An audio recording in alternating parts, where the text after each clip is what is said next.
All right, welcome to the party, pals. So we are now halfway through the week. It is now Wednesday. Tomorrow is our primary meeting, so that's pretty exciting. We're going to be doing job readiness and group resume review tomorrow, actually. So if you guys are interested in that, go ahead and hop into our Discord server, and also on our website there is the page to submit your resumes. I'm going to go ahead and grab that real quick. How's everybody doing? So the best method to go through and submit your resume for tomorrow for review is to submit your redacted resume through that form that I just dropped there. So that will allow you to actually upload it. It also does run your redacted resume through VirusTotal. So again, they should be redacted. If it's not redacted, we will not run them on the stream. Welcome to the party, pal. I see Robert Brown popped in. We got AMK. We got B-Dubs and Jeffrey. Bam. Let's go, GRC Mafia. I'm just going to go through the intro real quick, and then today we're actually going to be talking about like some of the different technical roles, especially on the technology side. One of the big aspects of this is to, number one, understand some of these different departments and what departments may even exist, but then also to better understand these other job roles too. So from a GRC perspective, it's very important and beneficial to be able to communicate with these different departments, whether it be HR or technology or legal. There's a lot of different places out there, especially in these larger organizations, and it's kind of our job to be a middleman to an extent. Hanging in there is what Josh says. Yeah, aren't we all, right? Halfway there, at least, through the week. I know AMK's been killing it lately too.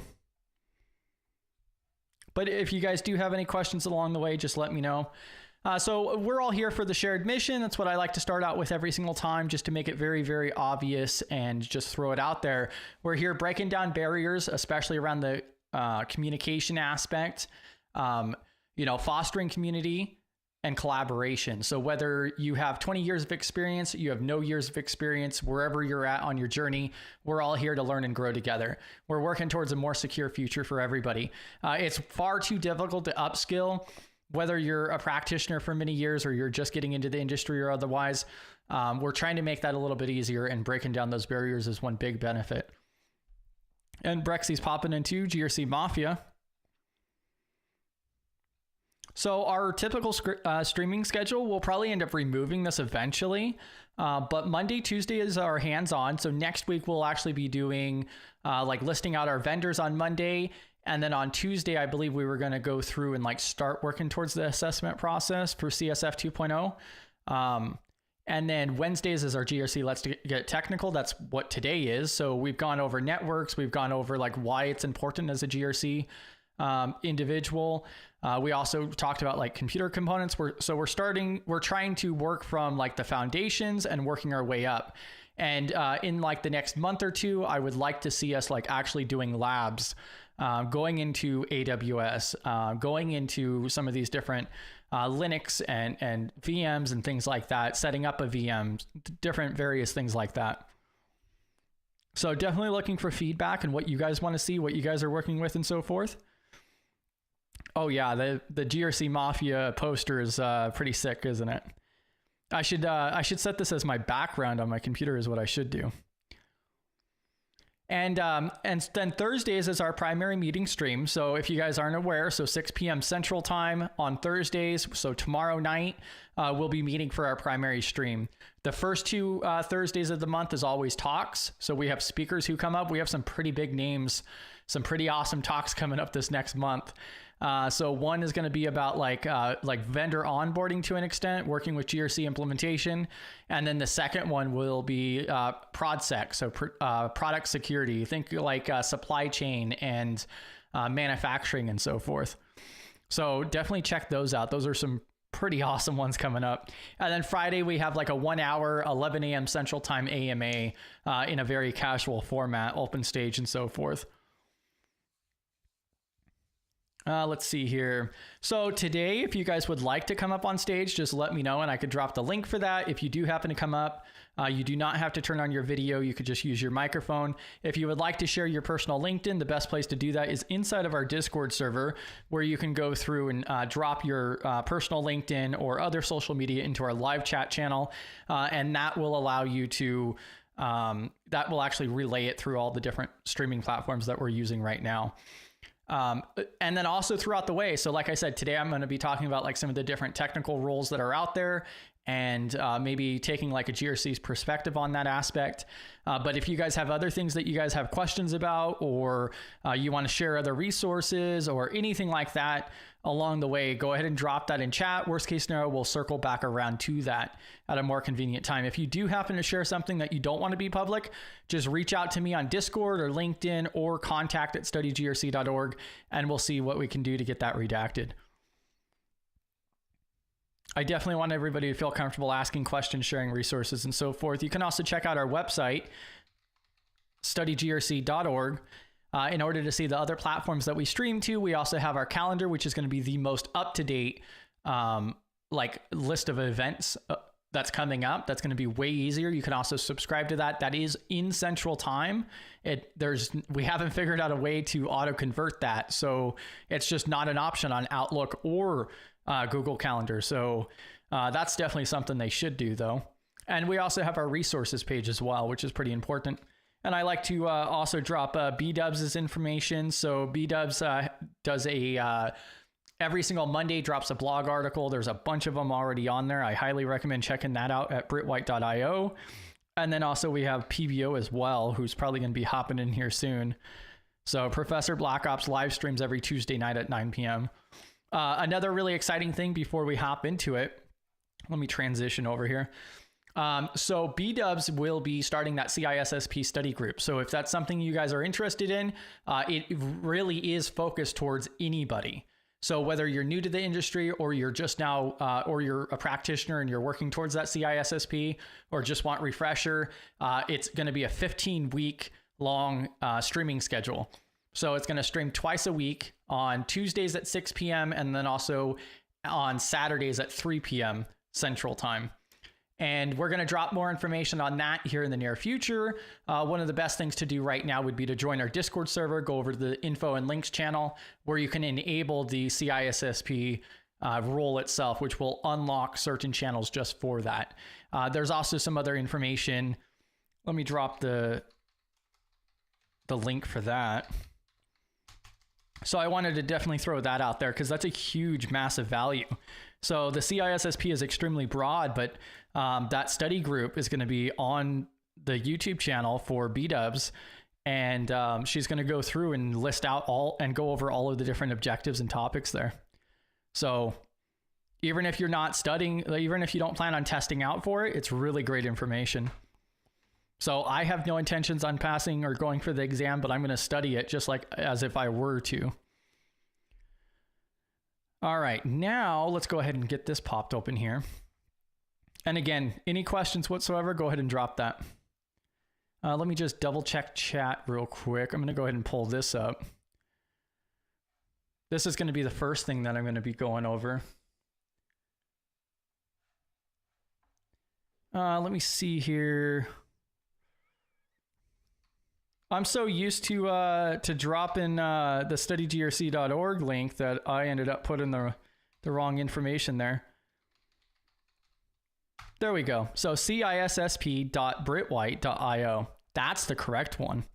All right. Let's see.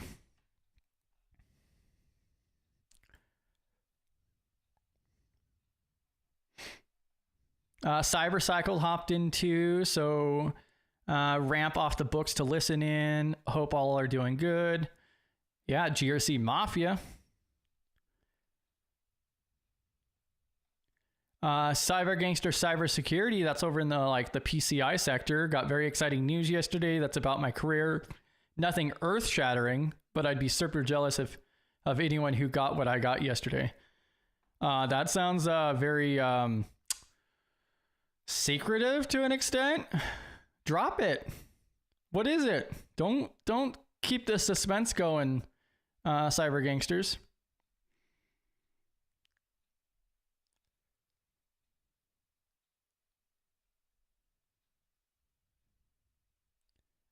Let's see here. All right. Looks like I'm caught up there. All right, so this is the very first resource that I wanted to go through. So today we will actually be covering a lot of information. There's a lot of stuff to cover. I'm going to go ahead and drop the link here for this. This is going to be the very first thing.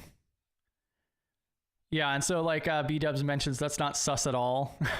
Yeah, just drop the information, cyber gangsters, please. I don't like suspense.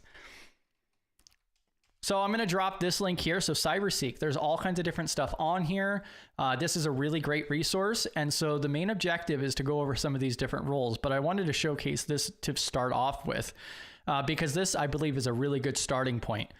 So the page that I shared in particular is the skills and certification section, where you can go here and you can highlight what type of role are you looking for. Okay. So most of us here are probably going to be looking at the IT auditor area or cybersecurity consultant. There's also the IT roles in here, like cybersecurity analyst, which may be like SOC or otherwise. There's a lot of different sections here. What this is useful for is it can kind of guide you a little bit. And so you can also see the skills on the right-hand side as well. So if I, NIST cybersecurity framework, and then it actually highlights the different job titles that relate to that. And this is based off of like statistics and job roles and all kinds of different information, internal auditing. So if I want to do internal auditing or I have that type of skill, then those would be the types of job roles that I'm most likely going to be looking for. And it's the same thing with the certification side. If I have the CompTIA Sec Plus, then those are the different types of job roles that will typically call for that. And so this can just give you a little bit of a highlight, but then there's also a whole nother section on here as well.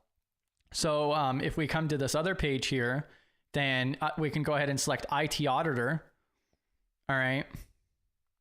And then I just clicked on IT auditor, and then it opens up this whole bottom section here. And so it's telling me the average salary is $85,000 a year. The common job titles is auditor, audit supervisors, audit principals, IT audit analysts. It's also calling out the fact of requested education. So 46% require a bachelor's degree. There's over 6,000 IT auditor roles that are available. And you could highlight these different things here and get those numbers as well for the different roles that relate. One other important crucial factor here is 5-year projected growth. So you can see here like blockchain, a 98% growth over the next 5 years in this sector for IT auditor. And this is where like some of the different skills and specializations may come in, like a 33% growth on 27K ISO over the next 5 years is an estimated growth. Top certifications requested, like the CISA. We also have the CIA. So that's actually a certification we haven't talked very much about, is the CIA, which is the Certified Internal Auditor certification. I don't remember which organization in particular, but that is a very sought after one as well. That is not an easy one to obtain. There is a lot of barriers to hurdle over to obtain that. It is not a beginner certification, but it is very recognized worldwide. You also have this CISA, Certified Information Systems Security Professional. The CPA, so that's another thing that a lot of people don't think about, is CPA inside of GRC or audit. They are very well trained in the audit process, and it's so closely related, especially on the business side of things. But those are just some of the different requested ones. And you'll also see top skills requested. And so that's why I wanted to showcase this really, really useful tool, is because this can give you a really good guidance on, okay, I want to do this particular type of role, and how do I get there? Well, you can look at the different skills, you could look at the different certifications, you could dig into some of the different job roles and so forth. And it just gives you a good starting point. And then there's also ways to jump. So, like IT auditor. Okay, well then after that, I want to become a cybersecurity consultant. So if I want to do that, then how do I get there? And what's involved with that? All right, well, that one's 125,000. And so I'm going to move on to the next thing here in a moment, but also on CyberSeek, they also have interactive map. So like right here, I could click on North Dakota where I'm located and take a look at those statistics. So I could see there's 979 open positions for cybersecurity. And employed cybersecurity workforce is only about 1,800 in the entire state of North Dakota. There's all kinds of different statistics here, and it's definitely something to take a look at. And this will also assist with understanding the different roles that are out there. One of the biggest issues is that there's no standardization on job title. So an IT auditor at one company may be completely different job duties to another IT auditor at another company. One reason for that is maybe different frameworks, different compliance, different, objectives, and overall. It's actually kind of frustrating because I'm sure you guys have seen it as well, where like a job title just has nothing to do with what the actual job entails.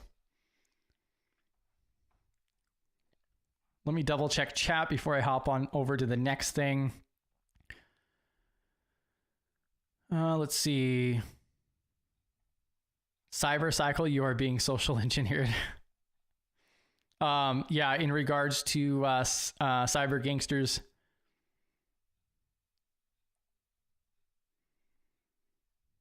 Oh, PBO did make it. I figured he'd be hopping in here shortly. Oh, look at that. Cyber gangsters. I'm going to be working with a big deal in the PCI world. Crazy cool. Bam. That is still a little secretive, but at least that's a little bit more information. But the big thing is you're excited about it, and it sounds like an amazing opportunity. So, I mean, that's a win. Coming in like a wrecking ball. Yeah, and if you guys have any questions or anything else, definitely go through and drop those in chat there. But this is a really great resource to check out. So this is cyberseek.org, especially for going through and seeing like what type of job rules are even available. You could see here like some of the hot spots like Texas too.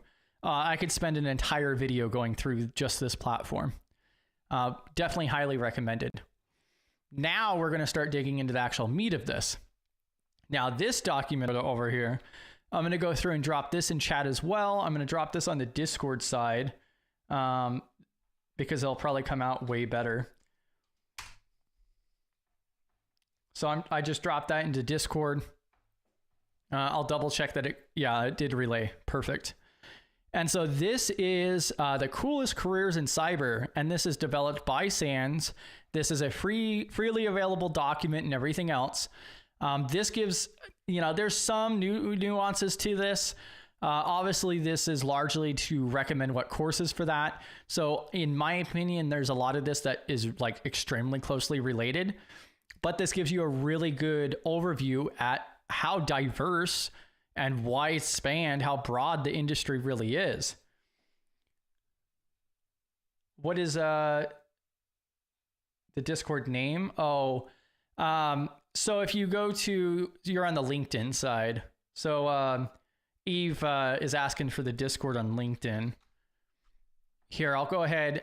So discord.studygrc.org is the invite link for it.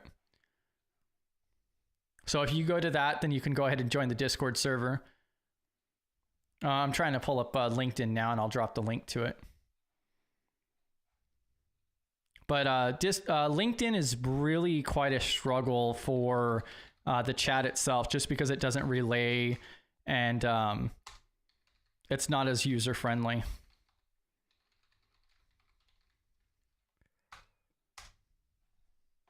Yeah, so like it said that I couldn't even submit the message.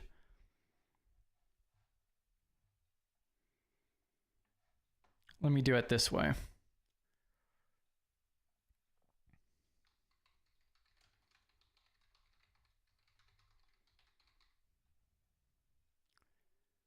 There we go. So Eve, I did just go through and submit that on LinkedIn in response to your comment there. Bam. All right, and then I'm going to go ahead Yeah, and so I dropped the link to this document here, which is developed by SANS. This goes through and walks through 20 different areas within the realm, especially on the technology side. And so I just wanted to provide a little bit of a recap for each one of these. You'll definitely hear the terms of red team, blue team, purple team. Those are going to be the most common that you hear. Blue team is primarily the defensive side. So you'll see right here, I'll try to highlight it. You see right here that it says cyber defense. You also see offensive operations as red. So that's kind of like what you're thinking. So blue team is going to be defensive. And that's going to be like your SOC analyst, which many of you may be familiar with. And then offensive operations is also really broad, where that's going to be the red teamer. That's going to be the internal hackers. That's going to be the external pen testing. That's going to be a lot of that kind of stuff. Offensive security as compared to defensive security for the blue team. And then purple team is a mix between the two. That's an individual that's a more specialized role that's diverse in both of those fields. Now, let me just double check the chat. Regulators, mount up. Oh, yeah. Yeah, Josh stated that they were going to mention the categories at the top. Yeah, and so I did drop the link to this document if you guys want to pull it up on your devices. I dropped it in Discord as well. But yeah, these different categories up at the top give you a really quick overview, like industrial control systems, cloud security, purple team, cybersecurity leadership, and so forth. And so I just wanted to go through and recap a lot of this. So like a threat hunter even do. So let me double check how well you guys could. Yeah, you guys could barely read that. I'll go ahead and zoom in more. I know PBO's watching. There we go. That should be better. All right. So this, so threat hunter, this expert applies new threat intelligence against existing evidence. So they're actually going through, that's where you start getting like a little bit on that CTI side of things. This role transitions incident response from a purely reactive investigation process to a proactive one. So they're looking for those different threats that could exist. And I kind of like the fact that they name it warning analyst. So trying to do it before, left a boom, not right a boom. Why is this role important? Threat hunters proactively seek evidence of attackers that were not identified by traditional detection methods. So their discoveries often include latent adversaries that have been presented for extended periods of time. So like there was just on the daily cyber threat briefing, I think earlier today or yesterday, it was mentioned that like one of the breached companies didn't even know about a breach until like a year later. And that's happened time and time again as well. So that's an area where threat hunters come in. Malware analysts. So malware analysts face attackers' capabilities head on. Fast and most effective response to and containment of cyber attack. So this is also where this could be like a level 2 SOC analyst as well to an extent, starts moving into that malware analyst type of role. So like a SOC 1 may identify a breach or somebody within the systems or malware, but a SOC 1 is primarily to start the containment section of that. But then like, if you're not sure whether or not you have 100% removed that threat, then that gets moved up to a level 2 SOC analyst or otherwise. And then that's when more investigation comes in, and there's so much that goes into these. There's also a lot of overlap with a lot of different other roles, because also like malware, like look at forensics. Forensics could also, there's like malware forensics. So a lot of different stuff that goes into that. Let's see. So cyber defense incident responder. So yeah, some of these companies will also have dedicated people for incident response. This is also where they call in like forensic analysts as well. So after an incident occurs, and also prepping for when an incident occurs as well. Cloud security analyst. This is, I think, going to become way more common. With how many companies are moving over to cloud, there seems to be quite a demand for cloud. So, and it makes sense. But yeah, I mean, I've stated just recently that this is like an area that I really need to upskill in, is on the cloud side of it. So AWS and Azure are going to be the two big guys. Google also has their clouds, Google Cloud as well. And so that's exactly what it entails. So cloud security analyst. So this is an individual that's responsible for cloud security. So it's a very, very broad role as far as the title goes.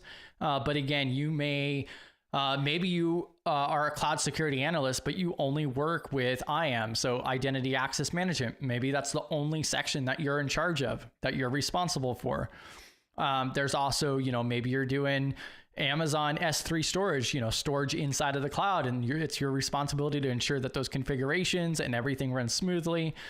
There's all kinds of different permissions and reporting and all kinds of different stuff. The SIM as well. So maybe you guys, hopefully, everything is aggregated to a SIM, and cloud security analyst may also be dealing with that section too.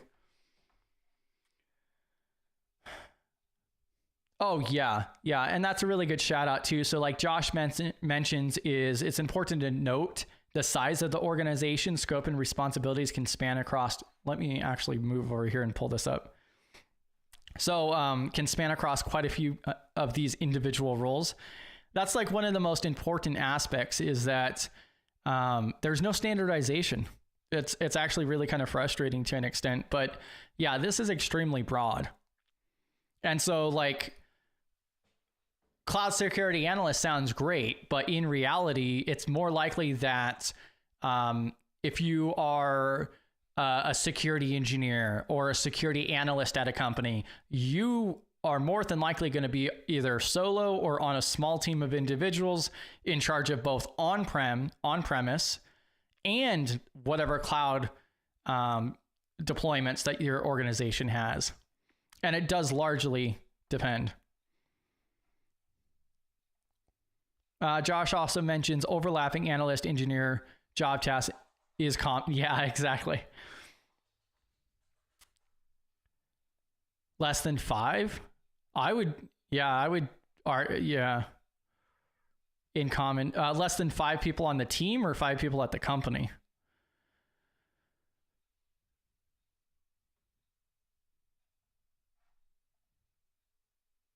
Yeah, and then Cyber Gangster Cybersecurity mentions scope in PCI. I call that requirement 0.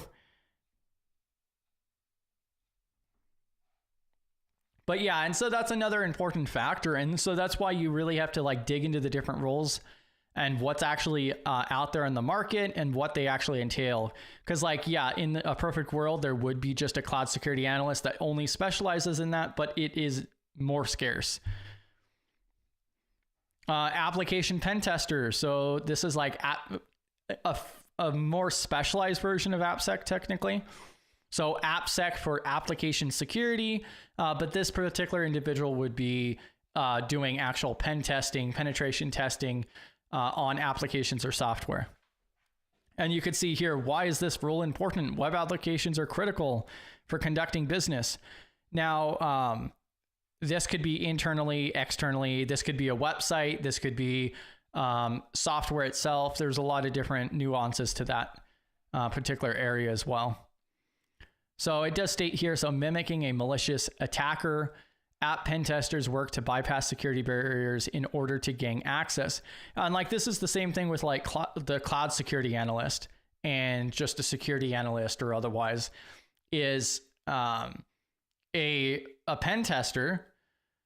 So just a red teamer who does pen testing will more than likely also be doing the application pen testing. Although there are specialized roles just for application pen testing or particular types of application. And I think these 20 roles, I mean, it would be so much better if there was just a standardization, but it's going to be very hard to implement. Okay, yeah, and Josh did clarify 5 people or less on the team itself. Yeah. And at least according to the government, any company with less than 1,000 employees is considered a small business. So, yeah, pretty insane. But yeah, I don't think there's not very many companies that even have, you have to be a decently sized company to even have a security team. And I hope it does become even more common practice, but yeah, which is also why you'll get into one role that really falls under several different titles. Kind of like what Josh was stating on the overlaps.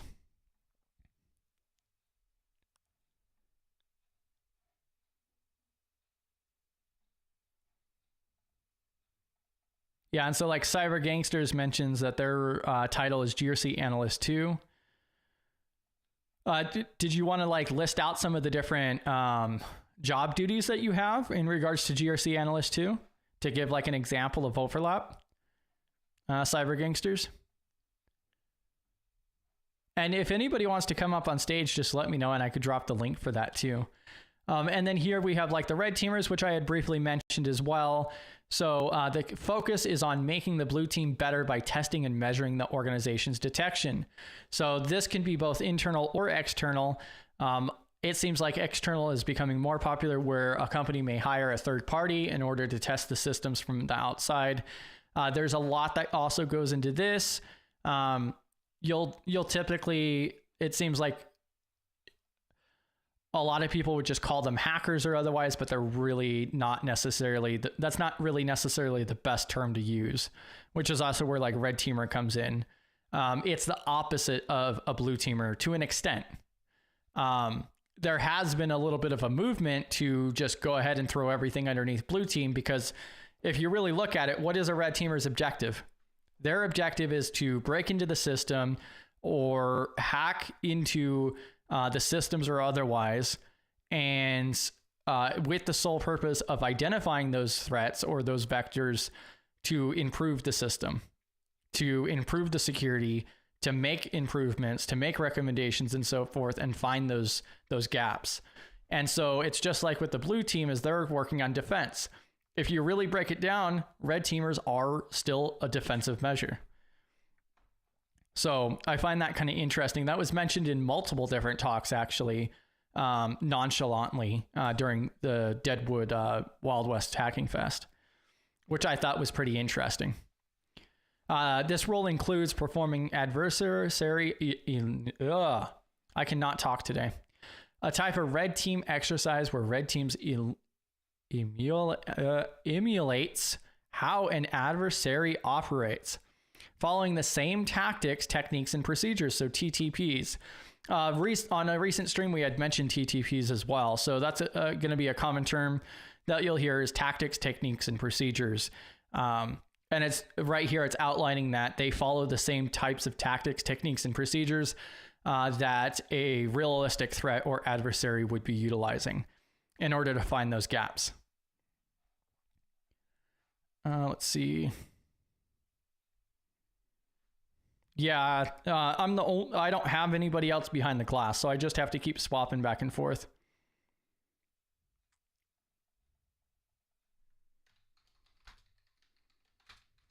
Yeah, I'm dropping the link for the stage. Anybody's welcome to come up. I want everybody to feel comfortable to come up on stage.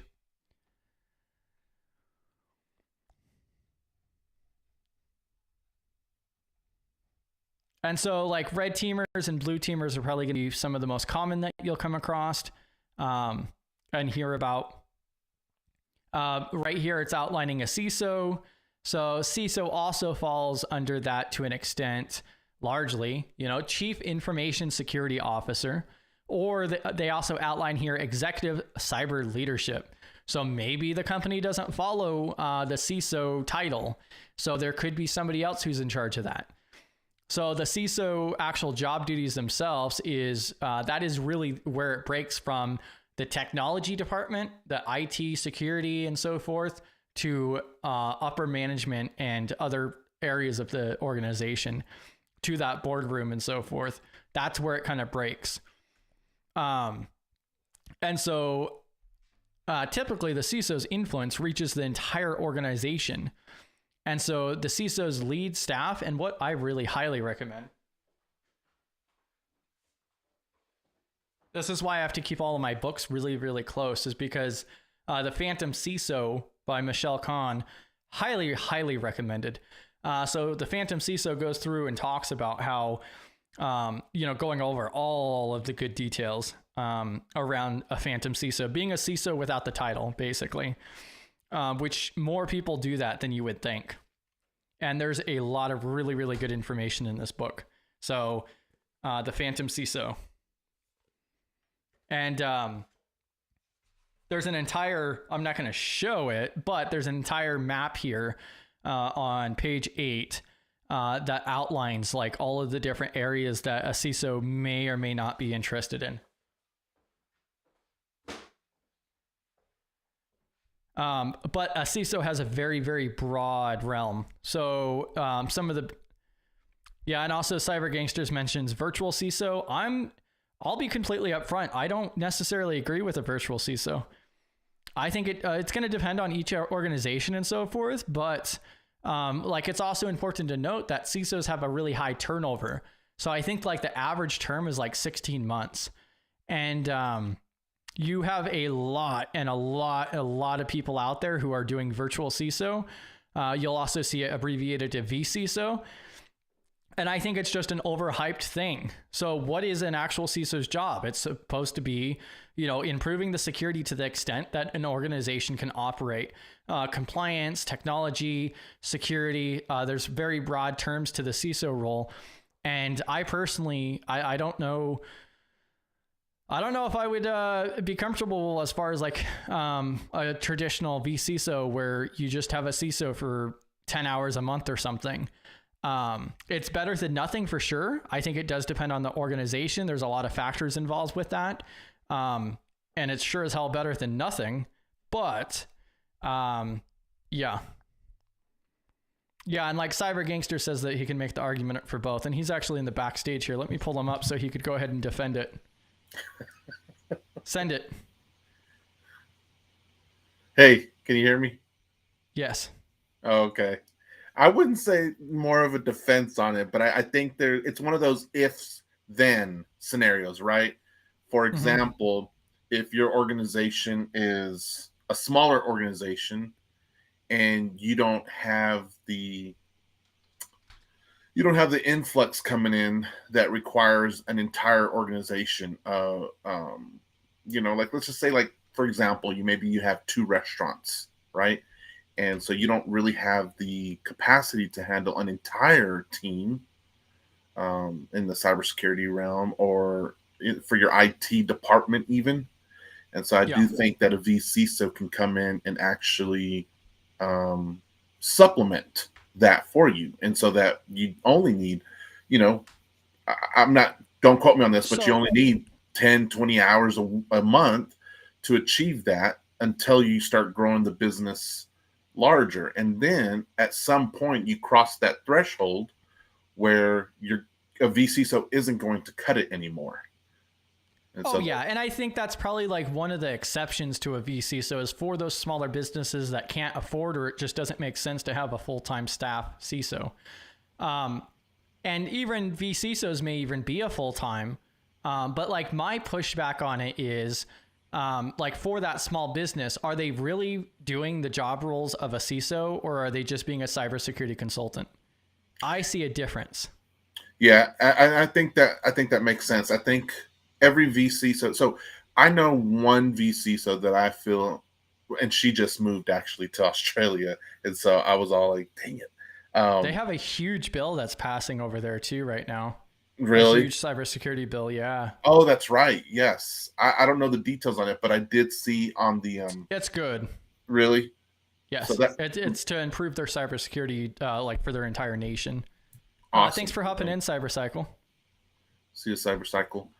Yeah, so I agree with you. I would definitely also say though, on the large scale business or organizations, to have a vCISO would definitely not be in their interest. And when I say large scale, I know we can, there's definitions to all this, but like, if you have a giant organization, so a Pizza Hut, Taco Bell, those kind of places, they would not benefit from a vCISO, although they could use them.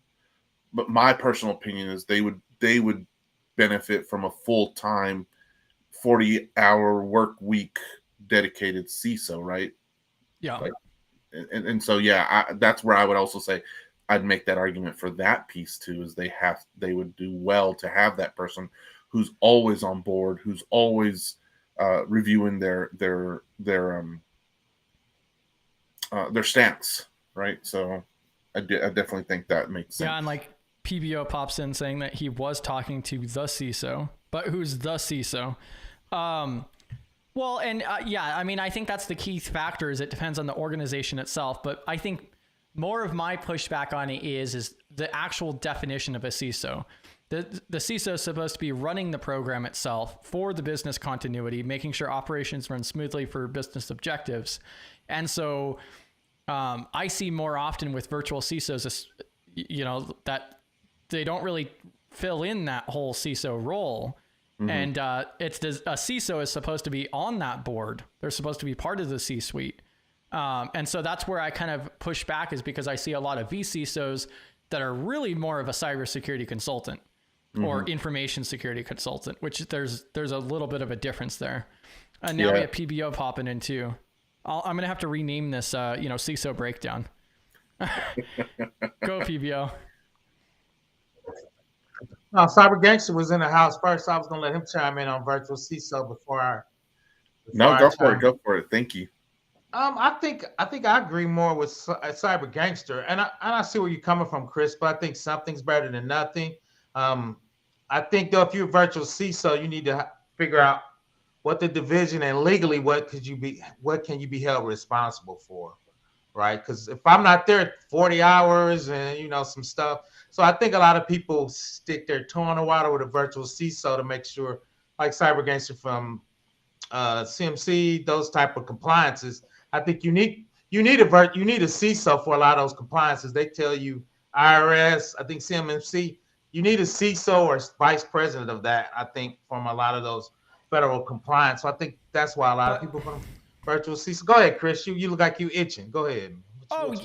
Yeah. I mean, I think that there's just a little bit of miscommunication, because like my issue is are they fulfilling the actual CISO role itself, or are they just consulting? Because I see a lot of vCISOs marketing as virtual CISOs, but they're really just consulting on like, oh, you should do this or that. Like, that's the primary issue I see. So I guess from being a consultant, I don't see your line of demarcation. You pay me to be a virtual CISO. You tell me what service you want that you're paying for, right? Now, sometimes you might tell me, give me the full PBO experience. I can do that, but a lot of times they say, we bringing you in because we got a federal requirement, or we want to spin up our vulnerability management, our incident response. So I see a lot of, they tell you what they need from a virtual CISO perspective. So what's your thoughts on that, Chris? I'm throwing that back at you. Yeah, and so like it states right here, as a CISO leads staff in identifying, developing, implementing, and maintaining processes across the organization to reduce information and information technology risks. And I see a lot of vCISOs where they're hired in and they're like, oh, well, we only want your help with just this cloud platform, or just with this implementation, or just this or that. That's not really fulfilling the entire CISO role. That is a cybersecurity consultant or information security consultant, not a CISO. I see what you say. I guess I don't parse it that deep, because once again, the businesses tell me what I need to do as a CISO. I'm in meetings all the time. I'm like, we shouldn't be doing that. They're like, we're going to make money. I'm like, I need this email, homie. So I see what you said. I think you got to parse that a little deep. But I'm going to let my man Cyber Gangster coming in with the fly hat. I think I'm on the soapbox a little bit. Go ahead, Chris. My last mention first is, I guess it really roots down to the fact that like vCISO is really becoming more of a buzzword than anything else. It's losing its meaning. I think that's when anything in the industry, we overdo everything in the industry. I think, and I told you that I'm going to let my man chime in, is, oh yeah, go. Cybersecurity is the new Bitcoin. we Oh the hot God. thing. Don't say Everybody's got that. it. We got a course for you. We got a this for you. You hot. You gonna make $100,000 with a AWS Um, practitioner cert. So I think that's the time of the time. It's gonna burn out though. I think which is a great part to just transition real quick is PBO is Okay. making an 853 course. So yeah, there's another Oh, course no. coming to the market. Now I gotta chime in. Go see my free stuff. I got 800 videos. Go see if you want this PBO full experience. I got something for you, but I got a lot of free stuff. I probably got what, Chris, about 80 hours of compliance, CMC, HIPAA, high trust, 853, 171. I got whatever you need in my free compliance list. Now let You me let remind my me, man. PBO, hold on. Do you remember? Do you remember in Living Color? Did you used to watch in Living Color? Yeah, I love living color. You remember Homeboy Shopping Network? And you know when they Yeah. would be like, "Where's my car?" And then we get, bam, right there. I feel like that's what you just did. You just did Yeah. the I was cybersecurity gonna get breakdown. mad. You were like this boy. I thought you was gonna say two. Remember the guys doing the film review, 2 snaps and And around the world. yeah. But I've been sending to my man Cyber Gangster. I've been on my soapbox. Chris Dunn got me on my soapbox. Chime in there, Cyber Gangster. Yeah, I think it's Yeah. important. So earlier you said, Chris, before we hopped on, even you were talking about how um, the roles they're kind of going to be different. They might have the same name at different locations, but they're going to be filled with different things. And I think that's kind of the same situation here is with the CISO or vCISO. You know, and I know a lot of times vCISO is looked at under less than a regular CISO, right? Right. And a lot of those CISOs, a lot of the vCISOs that I've met, they do have CISO experience and qualifications and things like that. And I do think that when I think about how you said that, Chris, and about how PBO was talking about how it depends on what the organization is hiring you as, I think that's the combination right there is that even though the definition we see in front of us says this, not all CISOs or vCISOs are going to be the same, right? They should be. It's kind of like you said, there should be a standardized, definition out there. Absolutely. Well, and yeah, I mean, quite honestly, we could probably make an entire video. I'm probably going to schedule a video just to break this down.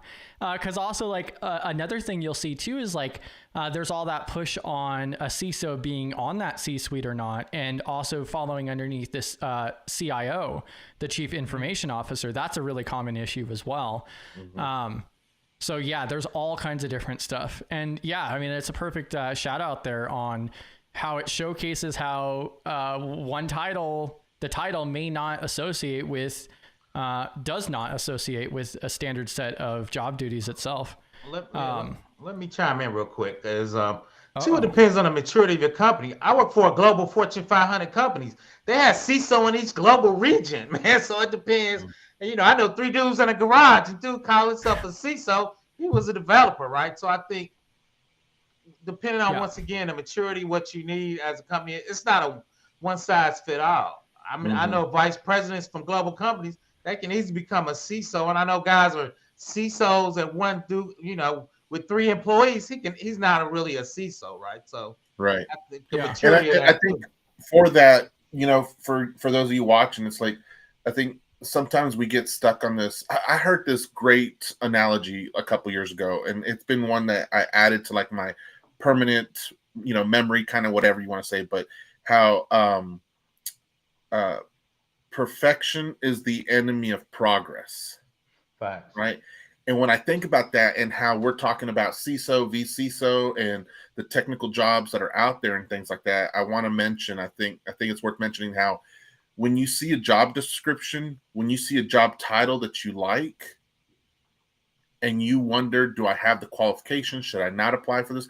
This isn't the job. When you start giving all those things, you are defining the perfection being the enemy of progress. You are not allowing yourself to progress with that. And so when I see a job title or job description that I like, I don't let anything deter me from applying for it. Even if I have that little inkling wow, I don't have this, I don't have that, that's not me, whatever, I'm still going to apply for it. The worst thing that's going to happen is what's already happening when I do apply for the jobs that I do like and I do feel like I qualify for, and I just don't get a response back or thank you for your interest, not at this time. So if you feel like you like the job description, if you feel like the job title, you like that too, and even you feel like you may not have the qualifications for it, or you feel like you could, I encourage you to apply for it anyway and see what happens. Oh, yeah. And like I've also talked to people who applied for a position, went into the interview, and found out that the job didn't even entail what was in the job description before. That's like 7 times out of 10 is what happens. Is like, oh, I had a job description. I don't remember what it is about, but what I do is totally not what that description is. Yes, exactly.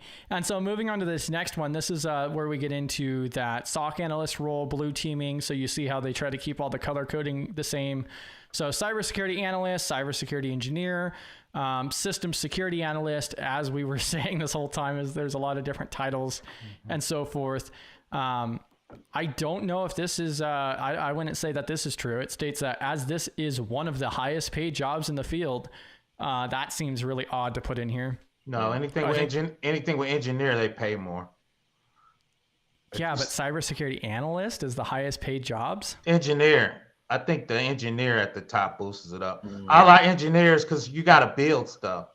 I think Sans could do a better job at doing this part, but probably. But yeah, for us engineering, those guys get paid more because you got to build. Theoretically, you got to build something. Yeah, and it's calling out like threat detection, threat analysis, threat protections. So all on that defensive side. So for some reason, I always want to put that on a blue side. I mean the red side for some reason. But go ahead. I don't know why. I think anything with malware or that I always put on the red side, but I don't know. Jeez, PVO. Getting real offensive there, aren't you? I do. As the kids say, I like to stand on business. I like to stand on business. Yeah, and then they even, so Sans even went through and put this next one in. So intrusion detection, SOC analyst, cyber defense analyst. And so this is probably one of the most well-known ones in cybersecurity, I would say, especially looking at it from the outside. Like, this is probably one of the first things that you'll hear about is a SOC analyst and how popular that role is and so forth. From my standpoint, let me check. My bad, Chris. Oh, you're fine. I'll go backstage and I'll be back in about 30 minutes. Okay. I can run it. You don't scare me. I know. I'm messing with you. I'll run it. No. I like having the additional input and perspective. So yeah, you guys have a lot of knowledge to share, and everybody else is welcome to come up as well. Yes. For me, probably one of the few jobs I have as a SOC analyst. I don't see SOC analysts at more of the smaller to mid-sized companies. I think now you're getting people doing SOC analysts, MSSRP. It's easier doing the cloud. So when people say SOC, the only people I see has SOCs are very large companies. I'm finally seeing smaller, but chime in on that. I don't see threat hunting at smaller companies. That whole SOC now, we have some logging and we'll get some alerts. But if we think it's an incident, most times we outsource that to some small vendor locally that specialize in that. So, and I think that's becoming more common practice. But yeah, it depends on the size of the organization. Like if you're an enterprise, you probably have that internal. But there's even enterprises that have that externally, where they hire a third party to handle that, just because of liability, because of the logistics, not having to deal with it. So yeah, it is becoming more common to have a third party handle like SOC. And so it even states right here, Security Operations Center. This is where all of your log data goes. You have your SIMs, you go through different alerts. This is the whole Security Operations Center. This is the big deal, the meat of the pie there. And I just say that it seems like the most common thing that you hear about, because especially looking at it from the outside, everybody talks about, SOC analyst, that's your way into cybersecurity. Like that's always what you hear about, but there's a lot more that's out there. But people said about the red team, and I don't see that on that too. I don't see that on staff a lot. And the other correct. So most people who are trying to break in, they get persuaded towards either SOC analyst or red teaming. Just because of how overhyped those are, but they're specialized fields. So, and less common, like you were saying too, not as much out there. Now, what about ICS and OT? So super rare. We were talking about that last night. But go ahead. That's super rare. We were talking about that last night. Yeah, that's super rare. Yeah, I was fortunate enough to actually meet an individual who's going into ICS security, a really intelligent individual, and really gun-ho on going into ICS, particularly for the power generation, electrical areas. Yeah, a good friend of mine that came on my stream last night, he used to do that for nuclear power plants. He started off in nuclear, then he started doing so much cybersecurity back then because they didn't have any. Then he just switched over to cybersecurity. But yeah, so and then this is another one that I think is becoming more popular: DevSecOps. So that's a like crossover, isn't it? Yeah, I'm actually thinking about switching back to that. Well, switching to that actually. So, yep, DevSecOps. Especially with the cloud, it seems like it's becoming way more common. Yeah, and that's AWS has huge DevSecOps guys too. So I've been. They have certifications just for DevSec too, right? Yep, I was actually reading that today. I was debating data engineering or DevSecOps. I'm kind of missing programming a little bit. Yeah, and so DevSecOps is like a crossover between it all, and so development with programming and so forth, and security operations. It also states here like information systems security developer. This includes leadership in key DevSec areas such as vulnerability management, monitoring and logging, security operations, security testing, and application security. So again, this is another really broad overview. Yeah, each company does it differently for their DevSecOps. I usually see DevOps, they trying to get the security part in there now because everybody's running so many pipelines. Vulnerability researcher and exploit developer. That's going to be a very specialized role as well. So like that's almost like a CTI, so cyber threat intelligence, but then also looking for 0 days. There's probably a couple dozen of these roles in the United States. Yeah, but I think they're meshed in with other things. Usually if you got a vulnerability management program, whoever kind of doing that's going to do the research and try to track it down before you call your third-party vendor. So I kind of see that meshed up, and a lot of people got vulnerability programs, so I think they meshed it up with that. Also technical director. So I think this really closely aligns with a CTO to an extent. Yeah, CTO. So chief technology officer is what this always reminds me of. So information systems security manager. So establishes standards and procedures to measure progress, participates in the creation and development of a strong team. So development teams, assesses risk, establishes standards and procedures. Security architect and engineer. So design, implement, and tune an effective combination of network-centric and data-centric controls to balance prevention. Yeah, there's a lot of overlap between a lot of these. Yeah, anything in there is going to be high overlap. And earlier I also mentioned purple teamer. So the purple team is a cross between the red team and the blue team. So offensive and defensive. So it states right here, help blue and red understand one another better. So traditionally have been talking about security controls, log sources, use cases, etc. And so it's really a cross between the two, which also helps break down some of those communication barriers.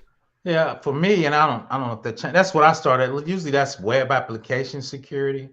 So that's kind of where I actually started at. They might have changed it up, but yeah, purple team originally was web application security.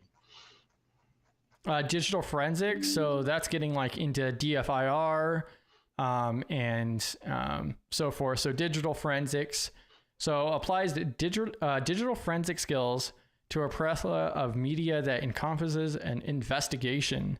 So this is primarily common for like post-incident, right? Like incident response and the reporting afterwards. Those are the third-party people we usually call to do that type of work. Yeah. Well, and then if this is something you're interested in, there is actually a lot of resources I have on digital forensics. There's a lot of information out there to learn this, actually. There's it seems like the majority of the people I've met they're either educating on it or they work for a company that like works with legal processes where, you know, there's a lawsuit or something in the courts and they get called as an expert or to go through a device or otherwise because there's like an entire custody chain that has to be followed. So that's like one of the big shout outs for that. And then we're back over to that section. There's, I think, one more role right here. Yeah, and then blue teamer, all around defender. So again, a lot of these different roles did already follow underneath blue team for defensive, but then they go ahead and list this one out as well. So just like SOC, a SOC analyst would follow underneath blue team. So the all-around defender and blue teamer is the person who may be a primary security contact for a small org. OSINT investigator. This one also really depends on the organization itself, but OSINT for open source intelligence. They may be looking like to see, you know, is somebody copying your company's website or social media profiles or posing as your employees, or OSINT investigator could also be on the lookout for like your actual customer data as well, and so forth. So a lot of stuff that goes into this, and there's organizations that specialize in just OSINT investigations to find people, missing persons, and gather evidence.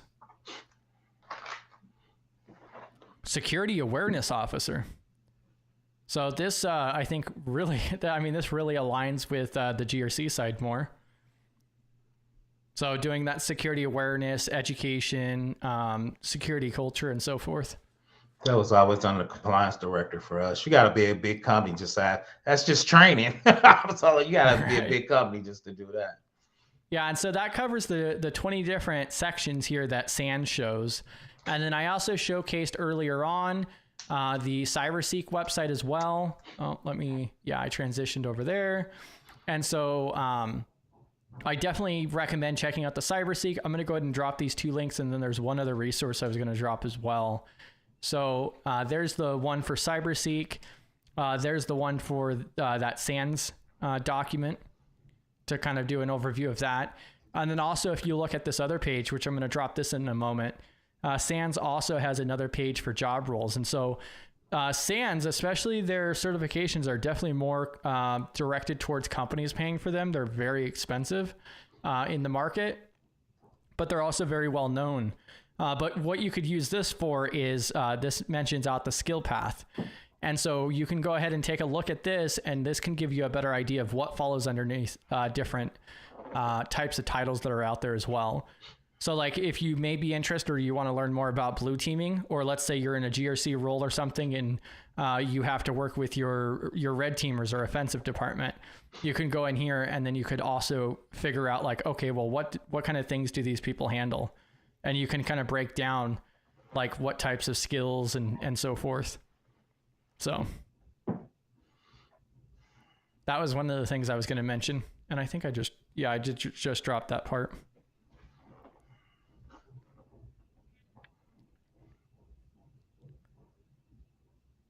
Security awareness now. Yeah, that does not surprise me, Josh. So Josh is mentioning a new certification that came out back in 2023 that's not very well known, but it focuses on security awareness and culture.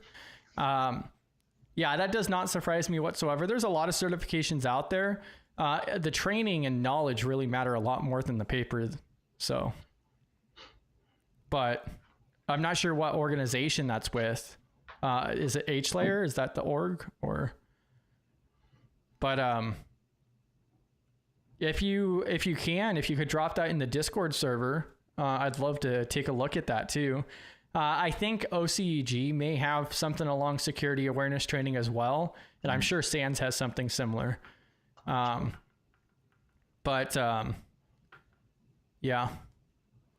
Thanks for having me up. I'm about to drop. Thanks, man. Oh, you're just gonna leave now. Yeah, I think somebody's pinging me. I got to do some work before people get fired. I thought Chop, chop. It's about time. Yeah, I'm going to be bringing it to an end. Thanks for hopping in. Yeah, and so this was the last resource here that I wanted to drop. But then also another thing to consider too is you could even look at the NICE framework. And so the NICE framework is becoming more and more popular. I am a fan of the NICE framework just because I find it extremely useful. And so the whole purpose around it is it's free and open source. And what they're trying to do is they're trying to list out, and really it comes down to standardizing the titles and job duties to an extent.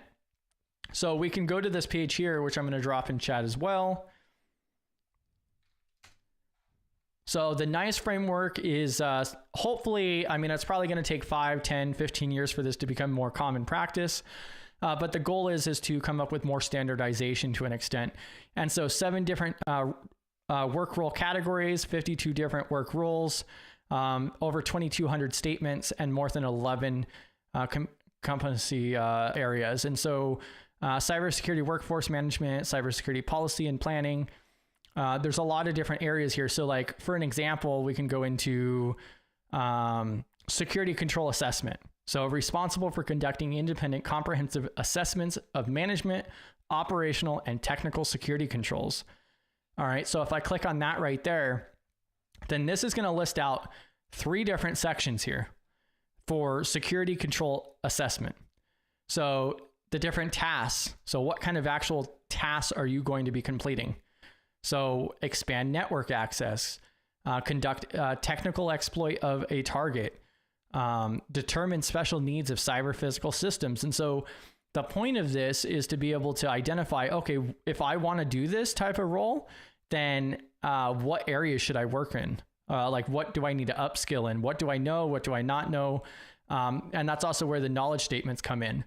So knowledge of encryption algorithms, knowledge of language processing tools. And so this is going to be very extensive, and it's not that you have to know all of it, and every job's going to be different, but this gives you a starting point of areas and to get a better idea of, you know, hopefully one day on what's actually going to be involved with this.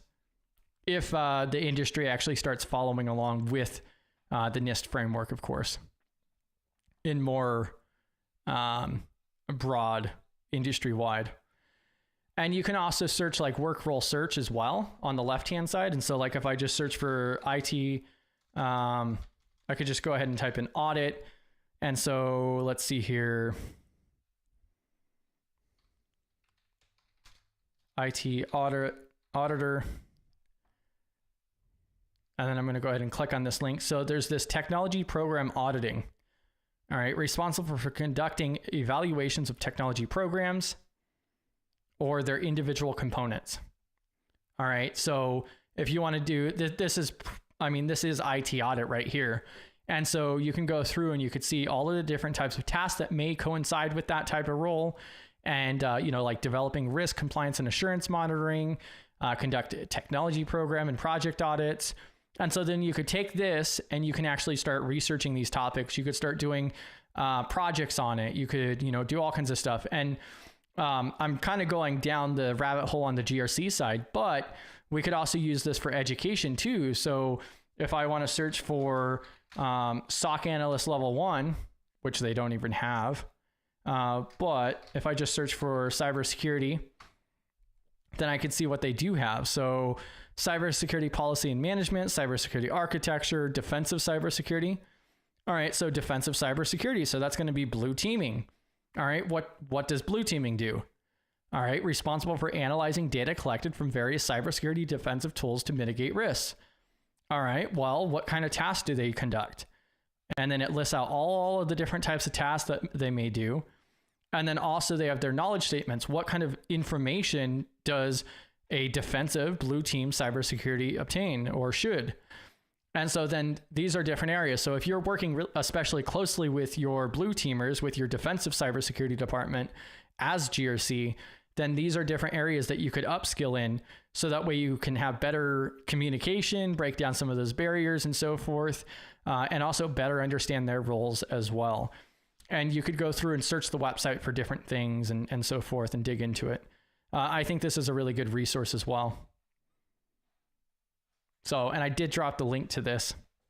But thank you for everybody who hopped in. I look forward to taking a look at that certification, Josh. And if you guys ever have any questions or otherwise, definitely drop it into our Discord server outside of our streams. And then also I'll catch you guys tomorrow. So tomorrow at 6 p.m. Central is our primary Thursday meeting, where we're going to do job readiness and group resume review. Yeah, and then also Josh mentions that they like the correlations between the tasks and the overall job description. Yeah. And what I find so useful about that is it kind of gives you a direction to follow. So it makes it a lot easier to develop a roadmap. So yeah, and thank you for hopping in as well, Bionic Kraken. So everybody who's hopped in, thanks for joining us. I'm glad you guys were able to tune in. I'll see you guys tomorrow and catch you guys inside of Discord. You guys have a great rest of your Wednesday, and GRC